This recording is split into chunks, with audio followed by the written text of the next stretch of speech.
Dulu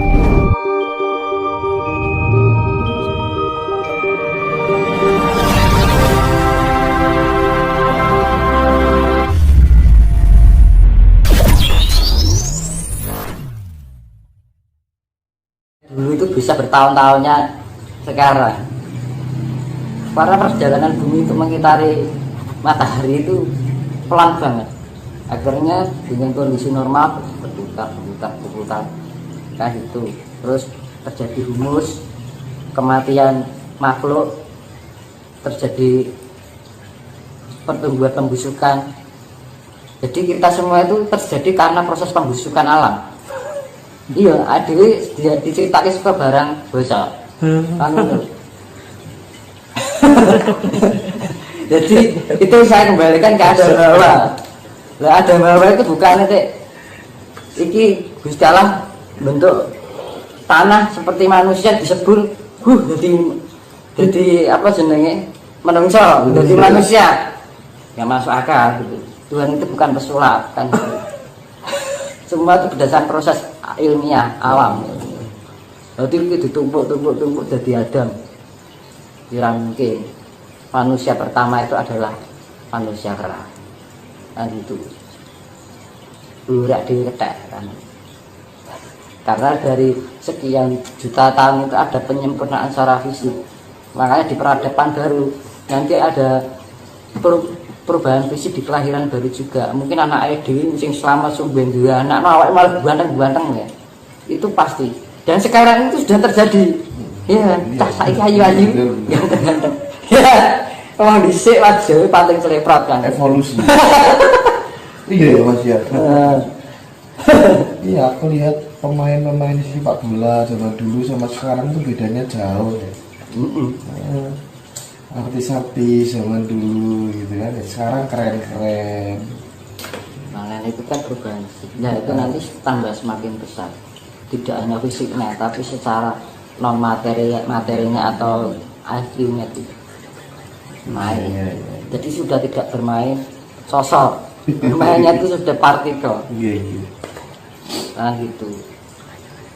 Nah saya ini kan menerobos di lorong waktu ke depan, jadi di belakang lorong ke depannya di mana terjadinya seperti itu.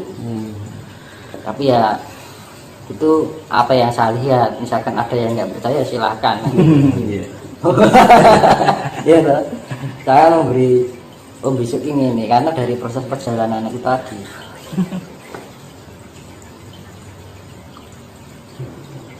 Jadi alasan kenapa Indonesia atau Nusantara ini menjadi pusat mercusuar dunia.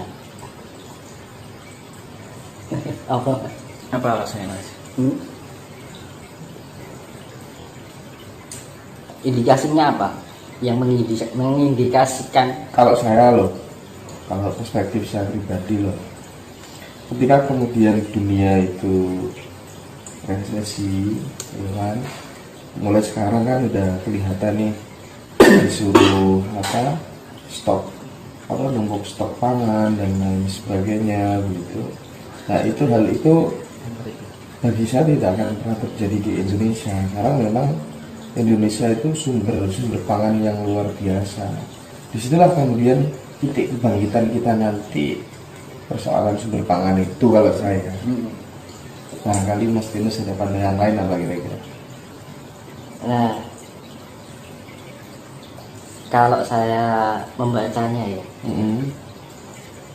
yang mengindikasikan kenapa mercusuar dunia dipilihkan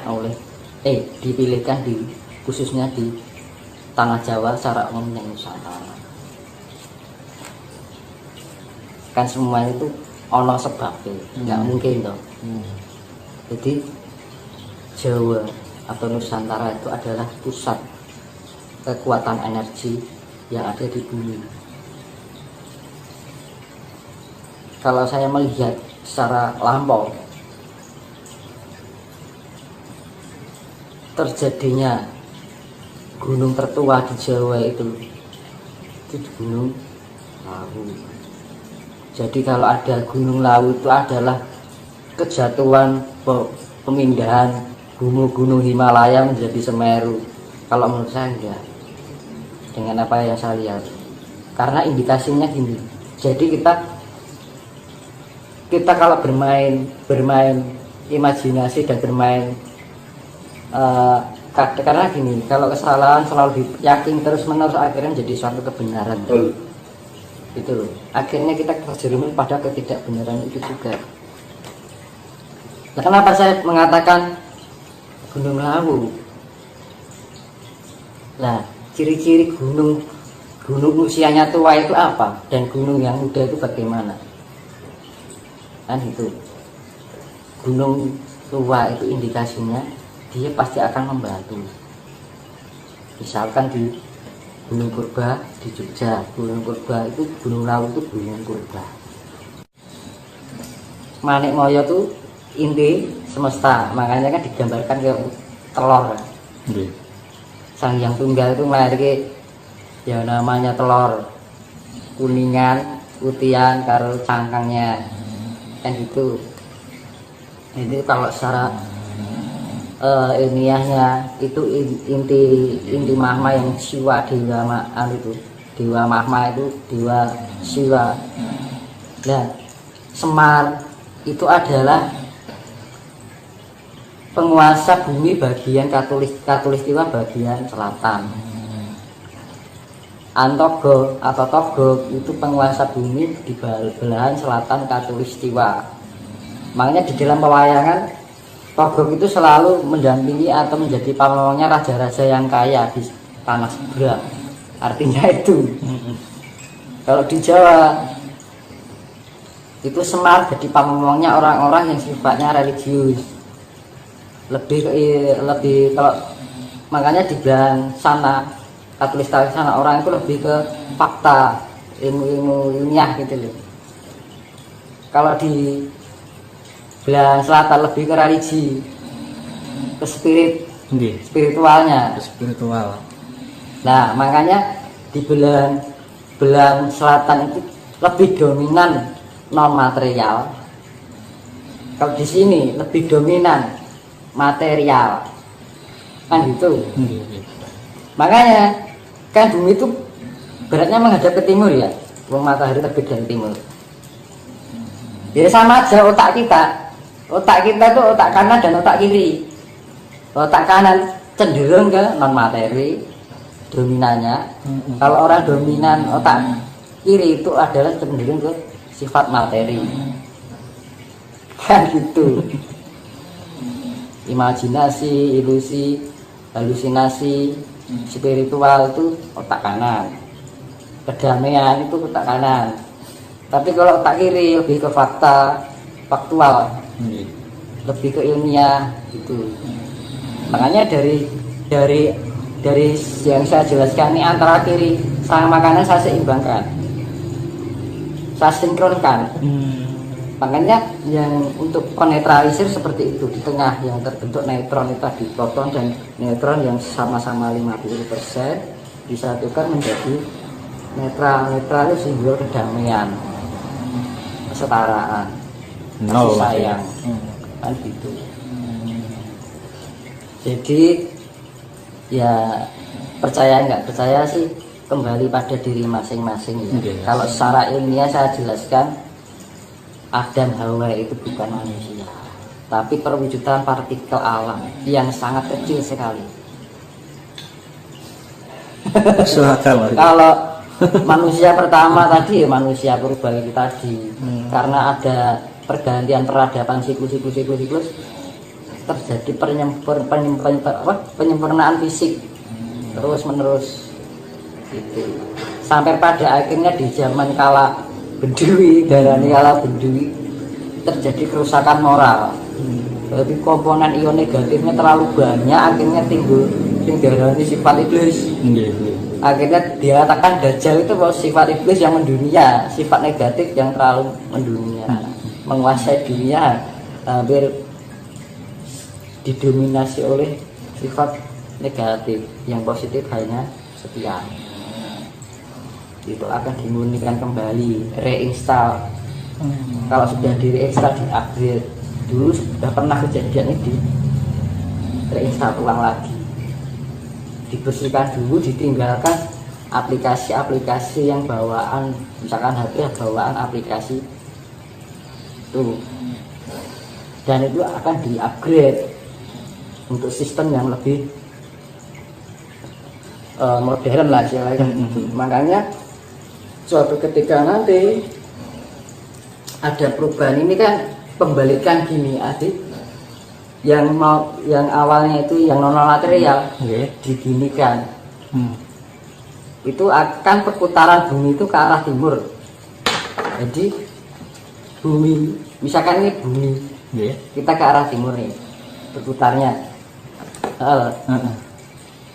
Ini matahari, otomatis matahari terbit dari timur toh.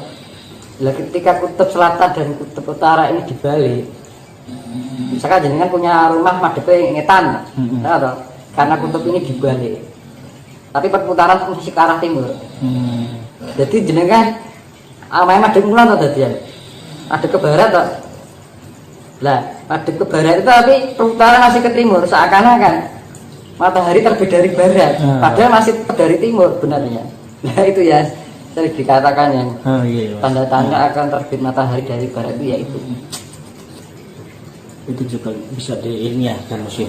Semua itu bisa diilmiahkan. Nah, dari pembalikan kutub ini terjadi peningkatan yang secara elektromagnetik itu mempengaruhi otak, atau karena di-upgrade tadi di-upgrade, akhirnya ada peningkatan kemanfaatan diri, potensial diri.